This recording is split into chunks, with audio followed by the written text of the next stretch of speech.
Johnny Hero, U105 Drive, live from Providence, Rhode Island with Norwegian Air. U105.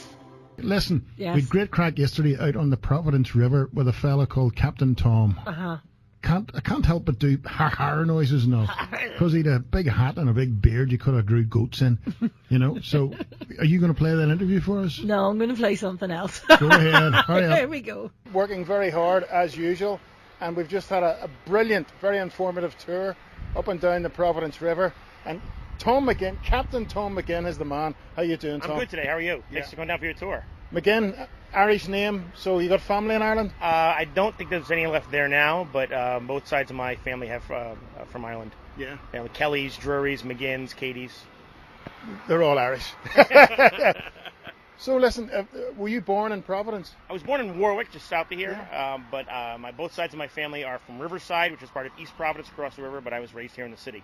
Because one thing that comes across when you're doing your commentary and you're giving us all this knowledge that you have of the river and the surroundings, you're very proud of this place, aren't you? I am very proud of Providence. It's my home, and it's not just my home because I'm here. I've been all over the United States, and this is where I choose to be. I want to be in Providence. We have a lot of great things to offer here. History for the first one, which I'm really into, as you could probably tell from the tour. I like history.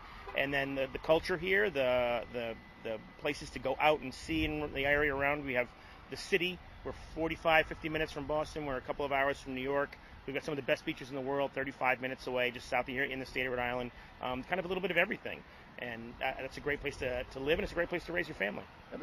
Some very, important, very great knowledge that you imparted on the trip about, for instance, the storm gates that were constructed. The hurricane barrier here, yeah. Yes.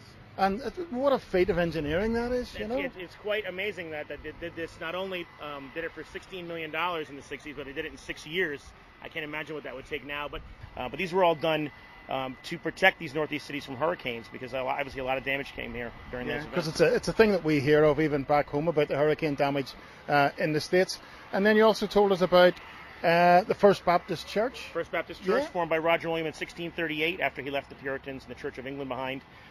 He was a man who believed not only in the freedom of religion and what you could think on your own and without being told by the government, but also he was a man who believed in adult baptism. So he actually founded the Baptist Church here in Providence, Rhode Island. And of course, there's a big early Irish influence here in Providence. And again, you showed us the famine memorial. There's a famine memorial along the river dedicated to those families and those Irish who came here during the famine. But Providence was known, long before it was known as a Hispanic city, which I would call it now, or even an Italian city, which you would call it in the 20th century, as an Irish city. A lot of Irish came here to work when they immigrated to the United States, because this was the hub of textiles and jewelry, steam engine manufacturing, tanneries. There was a lot of industry in Providence, especially after the Civil War, and there were jobs here, so they came here. Would you ever get tired of coming up and down the river telling people all about Providence? I never get tired of talking about Providence, and I never get tired of driving the boat up and down the river. I can't think of a more beautiful job to have. I've done a lot of other things in my life, and this is by far the best. Well, you're very good at it. You're in the right job. Thank you very much. Tom, thank you very much, sir. Thank you. Thanks for meeting you guys. Thanks for coming down.